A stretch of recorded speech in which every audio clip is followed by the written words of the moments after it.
Hello everyone, today let's learn the nature of roots of quadratic equation.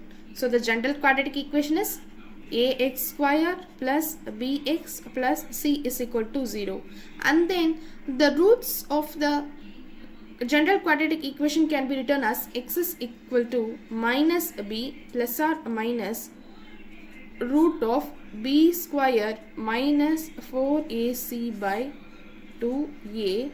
Here mainly the b square minus 4ac, it is said to be an nature of roots which depends upon the value of b square minus 4ac is known as discriminant.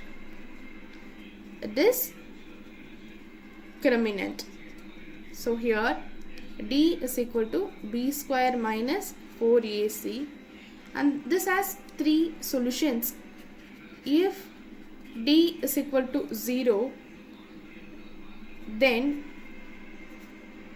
two equal real roots, and then if d is greater than 0, then two distant real roots, and then if d is less than 0, it is said to be then no real roots.